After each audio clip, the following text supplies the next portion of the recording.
नमस्ते दोस्तों, मेरा नाम मुश्ताक है।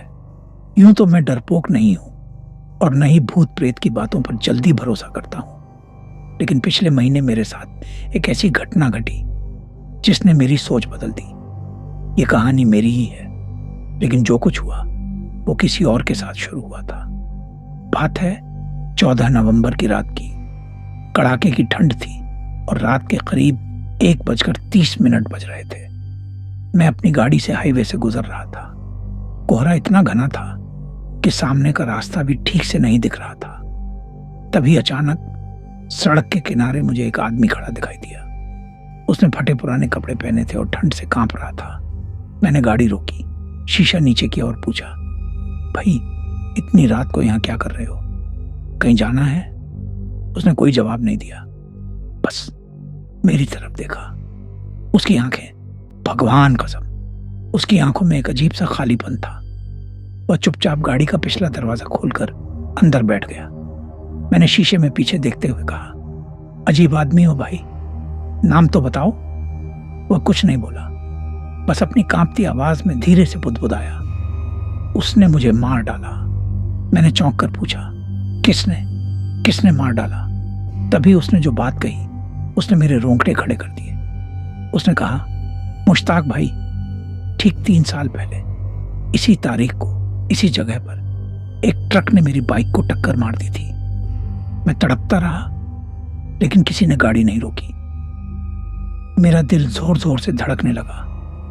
मैंने घबराकर पूछा, तुम मेरा नाम कैसे जानते हो और ये क्या बकवास कर रहे हो?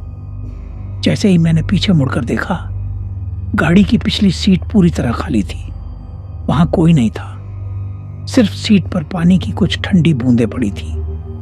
तभी अचानक मेरी गाड़ी का स्टीयरिंग व्हील अपने आप घूमने लगा और गाड़ी सीधे खाई की तरफ बढ़ने लगी। मुझे ऐसा लगा जैसे कोई अदृश्य ताकत मेरे हाथ रोक रही हो। मैंने पूरी ताकत से ब्रेक मारा। गाड़ी ठीक खाई के किनारे जाकर रुकी। मैं हाँफ रहा था, पसीने से तरबतर था। जब मैंने सामने के कांच पर देखा तो कोहरे की वजह से जमे पानी पर उंगलियों से लिखा हुआ था, मुश्ताक, तुमने गाड़ी रोकी इसीलिए तुम बच गए। लेकिन दोस्तों, कहानी यहीं खत्म नहीं हुई। असल खौफ तो इसके बाद शुरू हुआ। उस रात के बाद मैंने करीब 2 हफ्ते तक उस हाईवे की तरफ रुख भी नहीं किया। मैं डर गया था और सच कहूं तो उस खौफनाक रात को भूल जाना चाहता था, लेकिन वो ताकत मुझे भूलने नहीं देना चाहती थी। ठीक 15 दिन बाद मेरे फोन पर रात के ठीक 1:30 बजे एक अनजान नंबर से मैसेज आता है। फोन की स्क्रीन चमकी और उस पर लिखा था, मुश्ताक भाई, मेरी डायरी अभी भी उसी जगह पर है जहां तुमने गाड़ी रोकी थी, उसे ले आओ। मेरा गला सूख गया। मैंने उस नंबर पर कॉल करने की कोशिश की, लेकिन कंप्यूटर की आवाज आई, ये नंबर वजूद में ही नहीं है। मैं पूरी रात सो नहीं पाया। अगले दिन एक अजीब सी बेचैनी मुझे वापस उसी हाईवे पर खींच ले गई। दिन का उजाला था, इसलिए हिम्मत थोड़ी ज्यादा थी। मैं ठीक उसी खाई के किनारे पहुंचा जहां मेरी गाड़ी रुकी थी। नीचे उतरकर जब मैंने झाड़ियों में देखा तो सचमुच वहां एक धूल से सनी हुई पुरानी डायरी पड़ी थी। धड़कते दिल के साथ मैंने उस डायरी को उठाया और उसका पहला पन्ना पलटा। उस पर उसी मुसाफिर की धुंधली सी तस्वीर लगी थी और नीचे उसका नाम लिखा था, राघव। मैंने पन्ने पलटने शुरू किए। डायरी के आखिरी पन्नों पर उस एक्सीडेंट की रात का जिक्र था। उसने लिखा था कि कैसे वो सड़क पर तड़प रहा था और गाड़ियां पास से गुजर रही थी। लेकिन जैसे ही मैंने आखिरी पन्ना पलटा, मेरे पैरों के नीचे से जमीन खिसक गई। वहां खून जैसी सूखी स्याही से लिखा था, आज रात मुश्ताक मेरी डायरी लेने आएगा।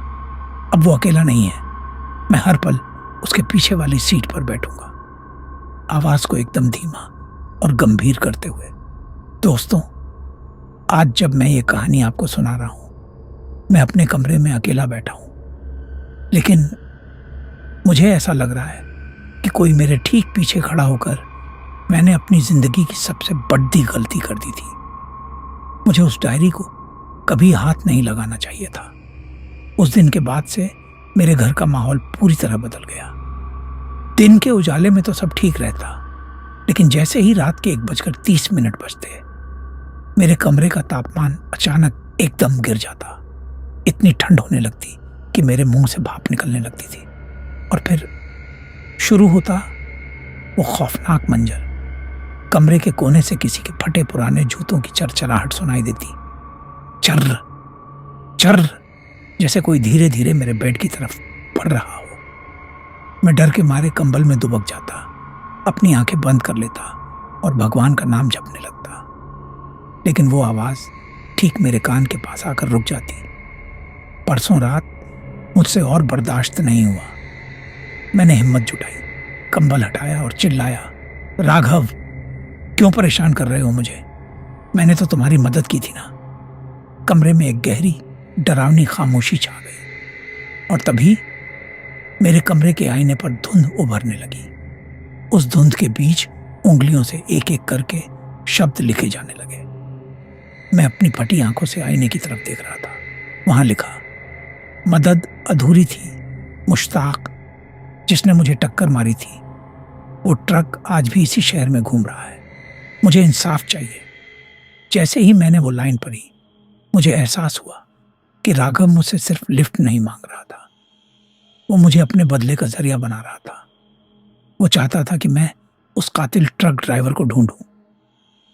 कल सुबह ही मैंने पुलिस रिकॉर्ड्स खंगालने की कोशिश की और जानते हैं मुझे क्या पता चला?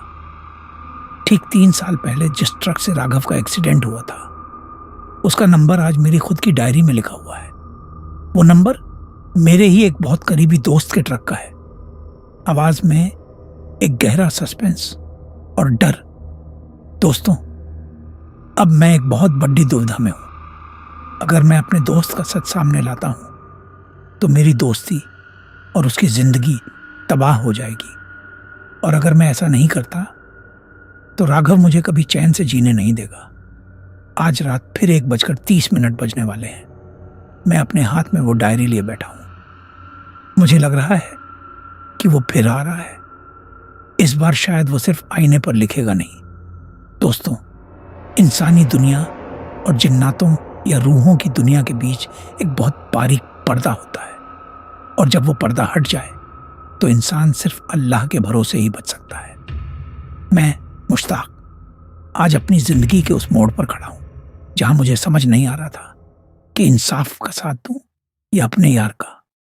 कल रात जब घड़ी की सुइयों ने 1:30 बजाया तो कमरे की हवा भारी हो गई। ऐसा लगा जैसे किसी ने सन्नाटे की चादर ओढ़ ली हो।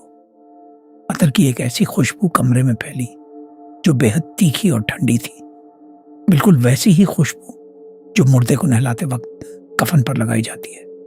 मैं मुसल्ले नमाज की चटाई पर बैठा था। डर के मारे मेरे हाथ कांप रहे थे, लेकिन जुबान पर सिर्फ एक ही विर्द था, आयतुल कुर्सी। मैं बार बार पढ़ रहा था, अल्लाहु ला इलाहा इल्ला हुवल हय्युल कय्यूम। तभी आईने पर फिर से हरकत हुई। इस बार राघव की रूह ने लिखा, मुश्ताक, तेरा वक्त खत्म हो रहा है।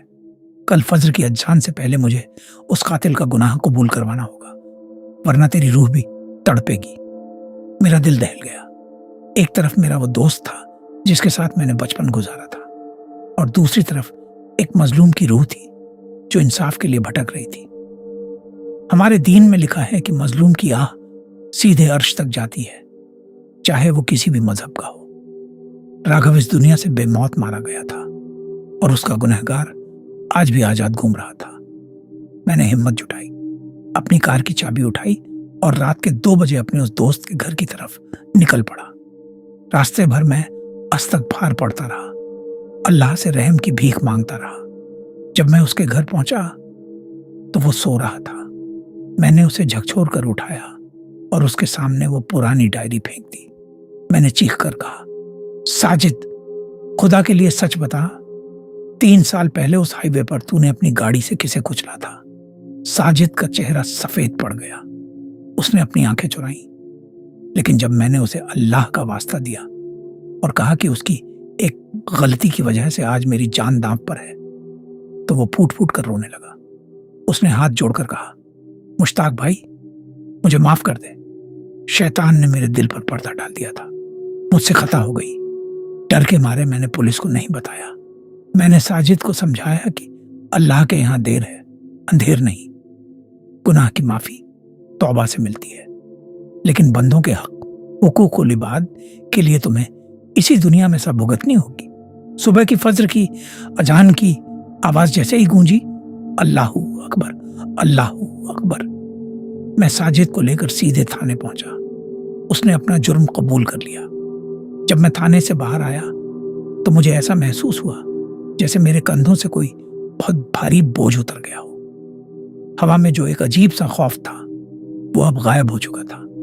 साजिद को उसके किए की सजा मिल रही थी और शायद राघव की रूह को अब सुकून मिल गया था। पर दोस्तों, आज भी जब मैं तहज्जुद के वक्त उठता हूं और उस सूनी सड़क की तरफ देखता हूं तो बस एक ही दुआ मांगता हूं कि या अल्लाह, इस दुनिया के हर इंसान को शैतान के बहकावे से महफूज रखना और किसी मजलूम की आह से बचाना। क्योंकि इस दुनिया की अदालत से तो इंसान बच सकता है, लेकिन उस परवरदिगार के इंसाफ से कोई नहीं भाग सकता।